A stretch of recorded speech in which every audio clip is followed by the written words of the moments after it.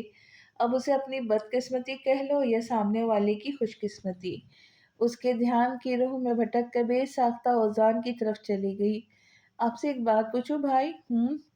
وہ کہنیاں آستینوں تک موڑتے ہوئے صوفے پہ نیم دراز ہو کے اور تکان سے آنکھیں مون لی۔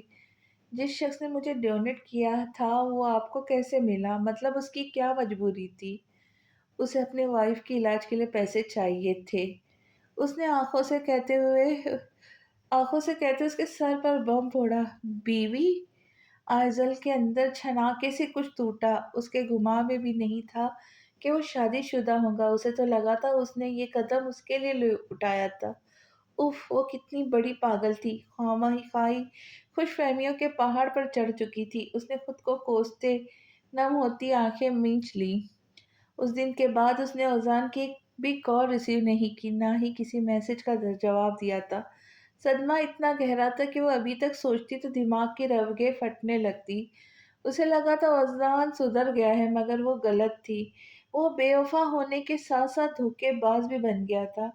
کس طرح اسے اس حال میں اکیلا چھوڑ کر وہ بزنس ٹرپ کا بہانہ بنا کر کسی اور کے ساتھ تعلقات بڑھا رہا تھا۔ اس کی آنکھیں دن رات برستی رہتی، ان چند دنوں میں بہت کمزور ہو گئی تھی۔ شدید ذہنی دباؤ، اسٹریس کی وجہ سے بچے پر بھی اثر پڑ رہا تھا۔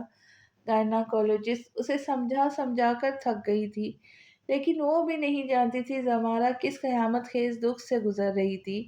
اوزان اسے صاف انکار کر دیتا الگ بات تھی، مگر یوں بدلنے کا ڈرامہ کر کے اسے دھوکہ تو نہ دیتا۔ اس کے احساسات کے ساتھ کھلواڑ کیا تھا اس نے، وہ اسے زندگی بھر معاف نہیں کرنے والی تھی۔ اس نے جلتی ہوئی آنکھیں بند کر لی اور گائناکولوجسٹ سے کہا، اسے نیند آور انجیکشن دے دو، وہ سونا چاہتی تھی۔ گائناکولوجسٹ اسے دیکھ کر لب بھیج کے رہ گئی۔ جب سب ڈائننگ ٹیبل سے ادھر ادھر ہو گئے تو وہ دبا دبا اس کے کان میں گرایا تھا، تم نے دادی کے کان بھرے ہیں کہ میں تمہیں اس قسم کے کپڑے پہننے پر اکساتا ہوں؟ شرم نہیں آتی تمہیں جھوٹ بولتے ہوئے؟ تمہیں شرم آئی تھی مجھ سے محبت کا ڈرامہ کرتے ہوئے؟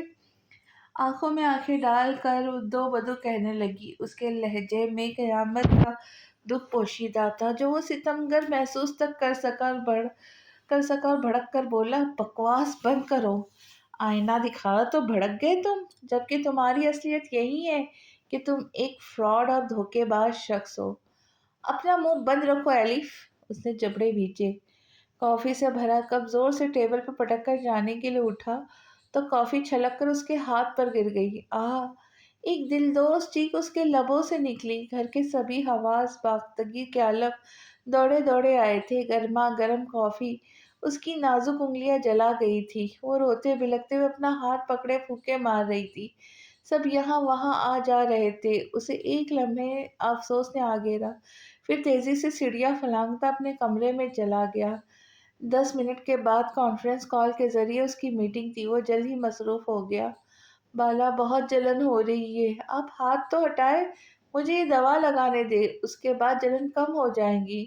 وہ ہنوز ہاتھ سینے پہ ٹکائے نفی میں سر ہلا رہی تھی۔ دادی کو اس پر بہت ترس آیا۔ بیٹا بالا کو دیکھنے دو، یہ ڈاکٹر ہے۔ دادی بہت جلن ہو رہی ہے، اس کی ایک ہی رٹ تھی۔ ماما تو باقاعدہ اس کا درد محسوس بھی کر رہی تھی۔ بمشکل اسے بہلا پھسلا کر بالا نے دوائی لگا دی تھی۔ اس نے اتنا ضدی ہٹر پیشنٹ اپنی پوری زندگی میں نہیں دیکھا تھا۔ اب یوں ریلیکس بیٹھی تھی جیسے مور کا مارا ہو۔ یہ شجاعت کہاں ہے؟ گدھے کو کچھ علم بھی ہے؟ بہو نے ہاتھ جلا لیا ہے۔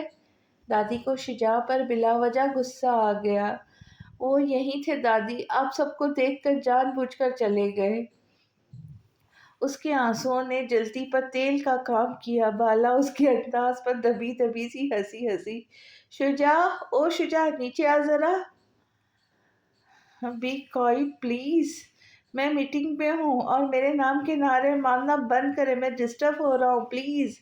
وہ ریکنگ سے نیچے جھانکتے ہوئے دبا دبا گرایا۔ ایسی کی تیسی میٹنگ کی، نیچے آ ذرا، بہو کا ہاتھ جل گیا ہے۔ تو ڈاکٹر کو بلائے نا، میں کوئی ڈاکٹر تھوڑی ہوں۔ وہ زچ ہوا تھا۔ ڈاکٹر ہمارے پاس پہلے ہی موجود ہے، اسے تمہاری ضرورت ہے، فوراً سے پہلے آؤ۔ دادی کا لہجہ تحکم سے بھرپور تھا۔ اوکے آتا ہوں، وہ دانت پیس کر کہتا غائب ہو گیا۔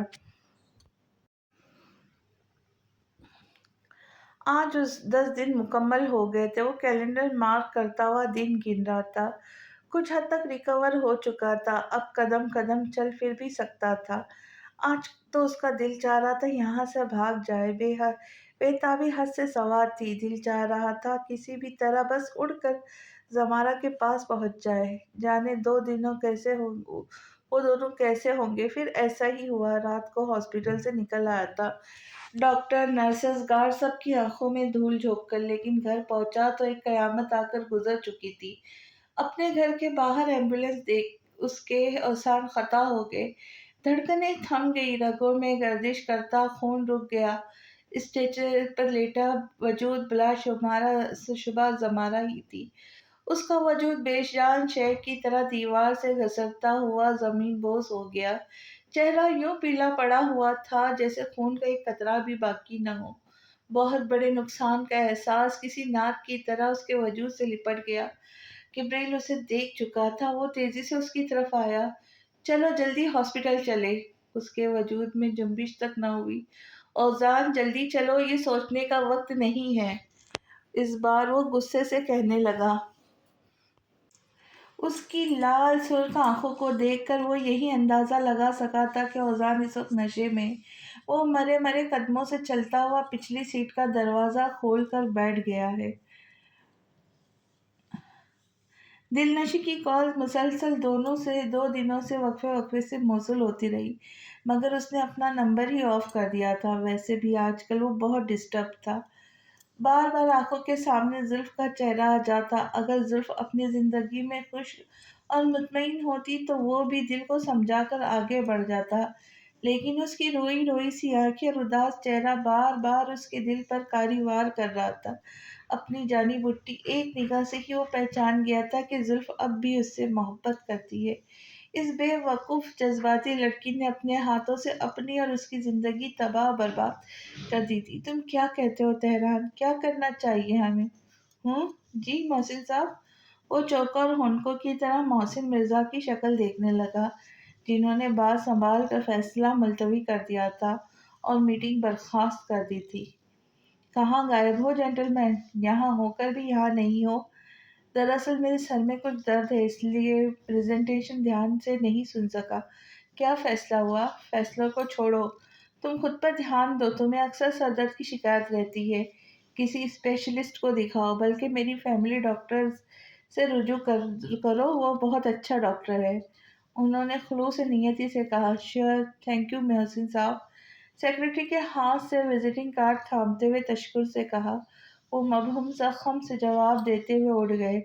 اس نے ایک نگاہ کارڈ پر ڈال کر کوٹ کی جیب میں رکھا۔ اب تو وہ خود بھی اس درد سے چھٹکارا پانا چاہتا تھا۔ کرسی ڈھکیل کر وہ بھی میٹنگ روم سے اٹھ گیا۔ کیا تکلیف ہے تمہیں؟ کیوں آسمان سر پر اٹھایا ہوا ہے؟ کچھ دیر بعد وہ آگ اگلتی نگاہوں سے اس کے قریب کرسی پر براجمان ہوتے ہوئے گرایا۔ تمہیں میری تکلیف پر تکلیف کیوں محسوس ہو رہی مسٹر عالمگیر؟ بکو مت، مجھے ہرگز روتی بسورتی لڑکی سمجھنے کی غلطی مت کرنا۔ میں الف دلاور پاشا ہوں، دھوکے کا جواب دھوکے سے دینے والی، سمجھے؟ وہ مرچی چباتی ہوئی بولی۔ اور ہاں، آئندہ اگر تم نے مجھے تکلیف پہنچانے کے لیے ایسی گھٹیا حرکت کی تو انجام بہت برا ہوگا۔ وہ اسے وارن کر کے اٹھ گئی۔ شجاع اس کے تیور دیکھتا رہا۔ بالا پلیز مجھے میرا کمرہ دکھا دو، مجھے آرام کرنا ہے، بہت تھک گئی ہوں۔ لنچ کر لیجئے پھر سو جائیے گا آپ، ویسے بھائی کا کمرہ اوپر ہے۔ اوکے، میں اب آرام کروں گی، مجھے ڈسٹرب مت کرنا، وہ مسکرا کر کہتی وہاں سے ہٹ گئی۔ شجاع پہلو بدل کر رہ گیا۔ اپنے کمرے میں اسے الف کی موجودگی کسی طور پر بھی قابل قبول نہیں تھی، لیکن کیا کرتا، مجبور تھا۔ رات کا وقت تھا۔ اذان کے جانے کے بعد وہ اکثر ہال میں سوتی تھی۔ اسے خالی کمرہ کاٹ کھانے کو دوڑتا تھا۔ یادوں کے حصار کو توڑ کر سلگتی ناک رگڑتے ہوئے اٹھ بیٹھی۔ پانی کا جگ خالی تھا۔ کمفرٹر ہٹا کر کچن میں پانی لینے کی غرض سے چلی گئی کہ اچانک گلاس ونڈو سے کوئی اندر کودا تھا۔ اس کا لبوں تک جاتا گلاس والا ہاتھ رک گیا۔ وہ سرتاپا دہل گئی۔ اچانک کسی نے ہال کی روشنیاں جلا دی۔ چونکہ یہ اوپن کچن تھا، اس لیے اس شخص کی نظر بھی اس پر پڑ چکی تھی۔ زمارہ کو ٹانگوں سے جان نکلتی ہوئی محسوس ہوئی۔ وہ دراز قامت، لمبے بالوں والا شخص اب اپنے ساتھیوں کو اندر بلا رہا تھا۔ اوزان کہاں ہے؟ اس کے پاس آ کر گرجدار آواز میں پوچھنے لگا۔ وہ شاکڈ صدمے سے جیسے پتھر کی مورت میں ڈل گئی تھی۔ ذہن ایک دم معاف ہونے لگا۔ کیا پوچھ رہا ہوں میں؟ کہاں ہے اوزان؟ وہ شخص نہ صرف گرجا بلکہ چھری اٹھا لی۔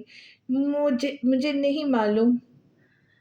ایسے کیسے ہو سکتا ہے؟ تمہارا شوہر ہے، تمہیں ہی نہیں معلوم؟ جھوٹ بول رہی ہو میرے ساتھ۔ اس شخص کی شفاف گرفت میں اس کے بال آ چکے تھے۔ وہ جی جان سے لرزی۔ مجھے سچ میں نہیں پتا۔ آنسو کی ہیجان سے اس کے الفاظ ٹوٹ پھوٹ کر ادا ہونے لگے۔ تم ایسے نہیں مانو گی۔ وہ شخص غصے سے چیخنے لگا۔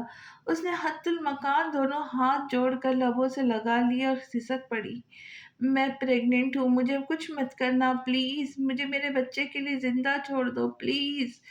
وہ روتے ہوئے گڑ گڑا رہی تھی۔ اس شخص کی گرفت ایک لمحے میں ڈھیلی پڑی تھی، پھر پلٹ کر اپنے ساتھیوں سے کچھ کہنے لگا۔ وہ پورے گھر کی تلاشی لینے لگے۔ زمانہ بے جان ہوتے قدموں سے سلب سے پشت لگائے زمین پر بیٹھتی چلی گئی، اور کب اس کے حواس اس کا ساتھ چھوڑ گئے اسے پتہ نہیں چلا۔ اوزان کب سے ایک ہی زاویے پر نگاہیں مرکوز کیے چت لیٹا چھت کو گھور رہا تھا۔ زمانہ کمرے میں آرام کر رہی تھی۔ جب سے ہاسپٹل سے واپس آئی تھی، اوزان سے زبانی کلامی تک نہیں کی تھی۔ اس کی نفرت بھری نگاہیں اوزان کے اندر تک اتر گئی تھی۔ وہ بارہا جھٹکنے کے باوجود اسے سوچتا چلا جا رہا تھا۔ ابھی زمانہ کو حقیقت نہیں بتا سکتا تھا۔ وہ پہلے ہی تکلیف دہ وقت سے گزری تھی۔ اوزان چاہتا تھا ایک بار اس کا بچہ صحیح سالم دنیا میں آ جائے، پھر وہ زمانہ کو سب کچھ سچ بتا دے گا۔ کچن میں کھٹ پٹ کی آواز سن کر وہ نہ صرف متوجہ ہوا بلکہ اٹھ کر بیٹھ گیا۔ وہ تیزی سے کچن کا رخ کیا۔ تمہیں یہاں نہیں آنا چاہیے تھا زمانہ، ڈاکٹر نے تمہیں آرام کرنے کی ہدایت دی ہے۔ تم چلو، تمہارے لیے میں کچھ کھانے کو لاتا ہوں۔ ہٹو میرے راستے سے، میرے سامنے مت آیا کرو تم۔ نہ چاہتے ہوئے اس کی آنکھیں جل تھل ہونے لگی۔ وہ نفرت انگیز لہجے میں فنکارتی ہوئی کہنے لگی۔ وہ برا نہ مانتے ہوئے ڈٹ کر بولا، ایسی بھی کیا ناراضگی زمانہ؟ تم میری شکل تک نہیں دیکھنا چاہتی؟ کم از کم تم اپنی صحت کا ہی خیال کر لو۔ اس کا انداز ملتجی تھا۔ نہیں ہے، یہ نفرت ہے، نفرت کرتی ہوں میں تم سے، اب ہٹو میرے راستے سے۔ اس نے جبراً آنسو پیتے ہوئے کہا، ورنہ دل تو چاہ رہا تھا خود ہی کہیں چلی جائے یا اس شخص کو کہیں غائب کر دے۔ اتنی ضد اچھی نہیں ہوتی زمانہ، تم نقصان کر بیٹھو گی اپنا۔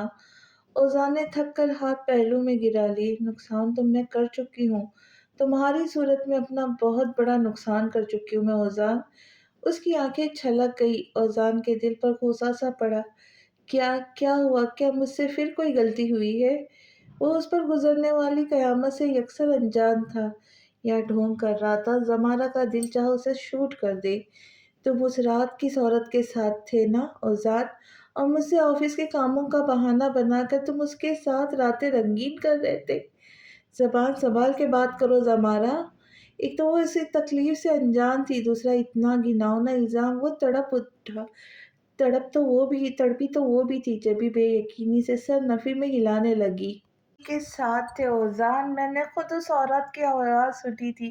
کتنے بڑے دھوکے باز ہو تم، مجھے اس حالت میں چھوڑ کر میں سوچ بھی نہیں سکتی تھی۔ اس نے ہیجانی کیفیت میں بات ادھوری چھوڑ دی۔ تمہیں غلط فہمی ہوئی ہے زمانہ، ایسا کچھ نہیں ہے۔